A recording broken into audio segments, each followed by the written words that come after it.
I know the alaq. Alaq, read. بسم الله الرحمن الرحيم. اقرأ باسم ربك الذي خلق الإنسان من علق. اقرأ وربك الأكرم الذي علم بالقلم علم الإنسان ما لم يعلم. صدق الله العظيم. MashaAllah. Okay, another speech. Have another speech because of that. It says, do you like football and who's your favourite team? Okay, do you like football? Yeah. And Who's your favourite who's team? your favourite team? Which team do you like? Bayern Munich. Argentina as well. My brother. Assalamu alaikum wa rahmatullahi wa barakatuh, guys. Hope you guys are right.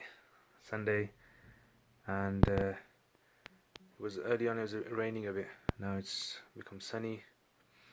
So today, Sundays, I usually have an online lesson, and today the online lesson started.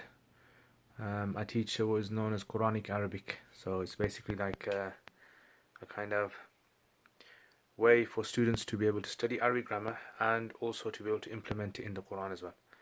So it's kind of a merger between those who studied Nahu and those who study Sarf. So it's a kind of merger between those two. So students, usually when they study Arabic grammar, if you've studied Arabic grammar, you know what happens. You find it a bit difficult to be able to understand the rules, and then eventually once you grasp the rules, it's all about applying the rules. So a lot of students, they get tired after 6-7 months of studying Arabic grammar, and then after studying Arabic grammar, what happens is they aren't able to apply it, and then they leave the course, and just a big headache for them, and then they've spent so much time, money and effort. So this course is basically a kind of introduction to advanced Arabic grammar. So you study this, you get the idea of it, you get into Arabic grammar, you understanding how the Quran works, or the grammar in the Quran works, and it's alhamdulillah very successful course. And I actually got this course from, there was a scholar in when I was in Pakistan. There was a scholar there, his name was, I don't know if he's alive or not, Dr. Rizwan Ali Nadwi. So he was the one that actually wrote down the Das Sabak from his teacher.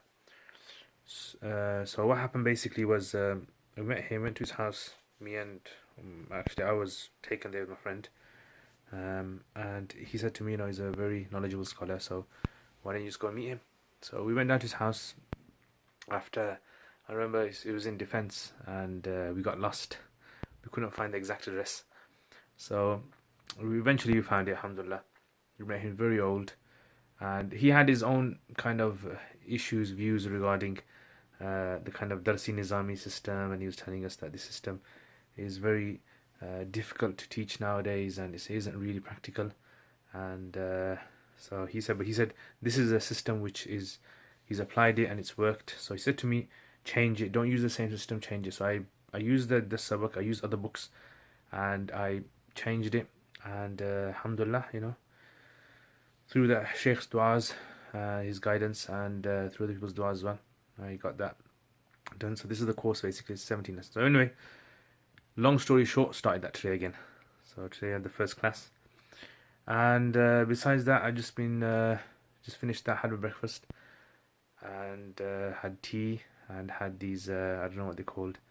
It's like some vegetables inside of this kind of thin bread, and well, I don't know what it's called, so I'll have to show you guys next time. Maybe I'll take some pictures, show you guys what it is. So I had that. Now I've got, you've seen that list I had yesterday, yeah, a big list. I've still got to complete that. Yesterday, alhamdulillah, I managed to get some awzan or shi'r. Okay, one of the brothers, Muhammad Saim, was asking about awzan shar'iyya. So awzan shar'iyya basically is like the measurements in fiqh in the time of the Sahaba, the kind of measurements they used to use. So can you give some elaboration on that? So this is obviously going to require a full video in itself, not just a small video, like a big video to explain all of these things. But hopefully, maybe inshallah in the future I can do that. And another brother was asking about the third eye. Yeah, so the third eye, if I'm correct, I think it's a Buddhist kind of concept, or is a Hindu concept. And it's not necessarily a religious concept.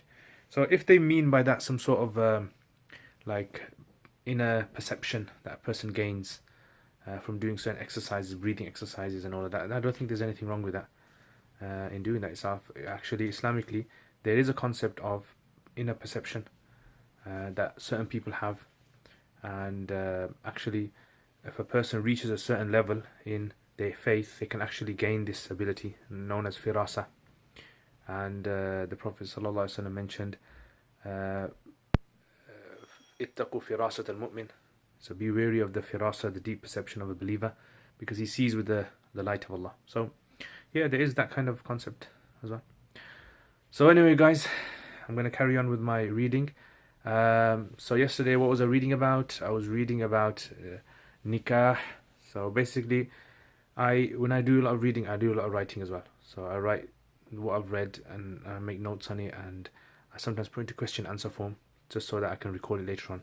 And they mentioned a very interesting point. They said the only ibadah, the only act of worship from the time of Adam alayhi salam, which has lasted till today, and will also go into Jannah as well, is nikah, marriage. Yeah, so all other ibadahs we won't have, or they weren't necessarily the same in all the previous prophets' religions, but nikah, marriage, has been one of them. So alhamdulillah, it's something really interesting I read yesterday. And there was also a discussion on whether someone can get married to a jinn. Yeah, that was interesting. Yeah, so can someone marry a jinn? If a jinn comes in the human form, can they marry? So that's an interesting one, that is. So anyway, jazakumullah khair, guys, and I'm going to carry on with my day. So I hope you guys have a nice day. Assalamu alaikum wa rahmatullah.